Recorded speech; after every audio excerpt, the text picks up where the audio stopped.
आज ही Doubtnut app download करें। Doubtnut पर होगा अब आपके सभी मैथ्स, केमिस्ट्री, फिजिक्स और बायोलॉजी डाउट्स का सफाया। बस अपने क्वेश्चन की फोटो खींचो, उसे क्रॉप करो और तुरंत वीडियो सोल्यूशन पाओ।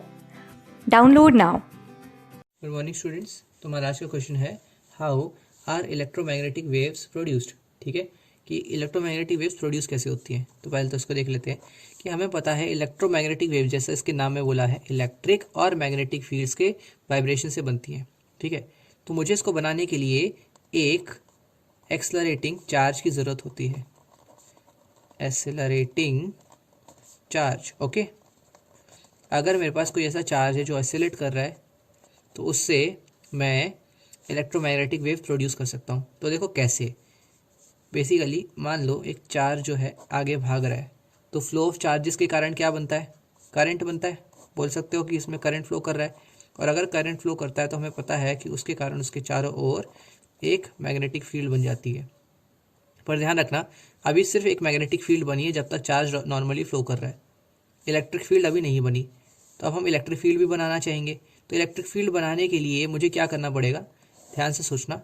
अगर मैं इस करंट को लगातार चेंज करता रहूं, ठीक है, करंट को चेंज कब कर सकते हो, जब जो अपने इलेक्ट्रॉन्स है ना, इलेक्ट्रॉन्स मैंने बोल रखा है ये चार्ज पार्टिकल है। ओके, बेसिकली एक चार्ज पार्टिकल अगर एक्सलरेट करेगा तो इलेक्ट्रिक करंट है उसकी वैल्यू भी इंक्रीज करेगी। ठीक है, मान लो एक्सलरेट कर रहा है, स्पीड बढ़ा रहा है, तो इलेक्ट्रिक करंट की वैल्यू जो है वो इंक्रीज करेगी। अगर इलेक्ट्रिक करंट की वैल्यू इंक्रीज करेगी तो जो मैग्नेटिक फील्ड है या मैग्नेटिक फ्लक्स बोल लो, इसके कारण जो मैग्नेटिक फ्लक्स होगा या मैग्नेटिक फील्ड होगी, ये क्या करेगा, ये चेंज करेगा।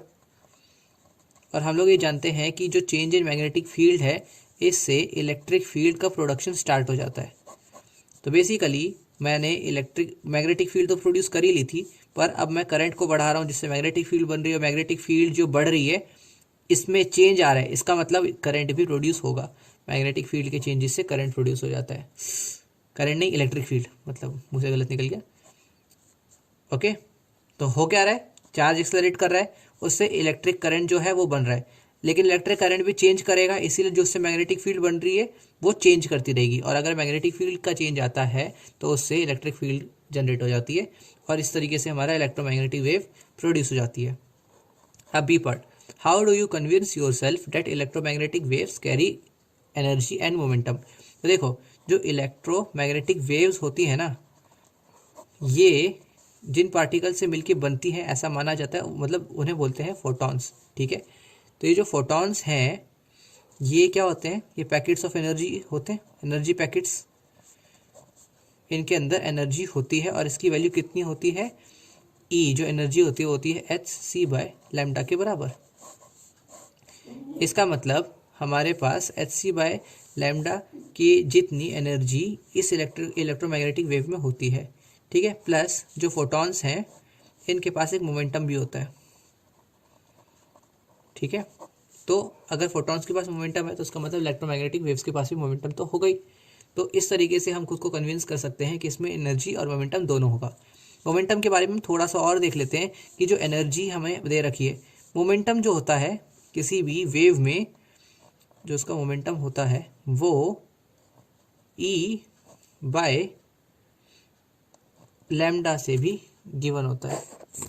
सी E/c होता है मतलब। ठीक है, तो ये होते हैं हमारे पास अपने मोमेंटम की वैल्यू। तो हम लोग इस तरीके से इस बात का ध्यान रख सकते हैं कि हमारे पास जो इलेक्ट्रोमैग्नेटिक वेव्स है उसमें मोमेंटम की कोई वैल्यूज़ भी हमारे पास हैं। ये फॉर्मूलेज हमारे पास रेडी होते हैं। ठीक है, तो आई होप ये बातें भी समझ में आ रही होंगी।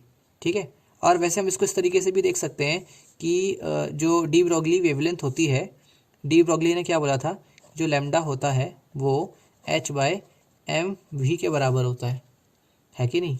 तो अगर मैं यहाँ से लैम्डा की वैल्यू सब्स्टिट्यूट कर दूँ और उस लैम्डा को यहाँ पुट कर दूँ ना, तो मुझे क्या मिल जाएगा, देखो ई की जगह मैं hc/लैम्डा पुट करता हूँ तो पी की वैल्यू हो गई h/लैम्डा, और लैम्डा की जगह मैं क्या लिख सकता हूँ, h/mv। ठीक है, मैंने एक स्टेप जंप कर दिया डायरेक्टली। मैंने क्या किया, hc/लैम्डा को यहाँ डाला तो c से c कैंसिल हो गया होगा। ठीक है, और सिर्फ h बचेगा, सॉरी h/लैम्डा बचेगा।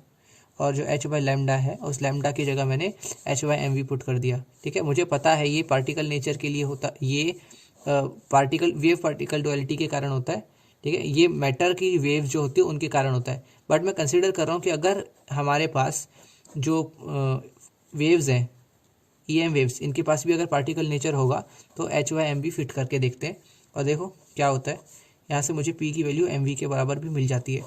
इसका मतलब इन दोनों की वैल्यूज आपस में इक्विवेलेंट है। ऐसा नहीं होना चाहिए था अगर इसमें मोमेंटम होता ही नहीं तो। ठीक है, पर ये वेव पार्टिकल डुअलिटी और मैटर के जो डुअल नेचर है उन दोनों को सेटिस्फाई भी कर रहा है। इसका मतलब लाइक मैटर इसके पास एनर्जी भी होगी और मोमेंटम भी। तो आई होप ये क्वेश्चन सबको समझ में आ गया होगा। क्लास 6 से 12 से लेके नीट IIT JEE मेंस और एडवांस के लेवल तक 10 मिलियन से ज़्यादा स्टूडेंट्स का भरोसा। आज ही डाउनलोड करें डाउटनेट ऐप या व्हाट्सएप कीजिए अपने डाउट्स 8400 400 400 पर।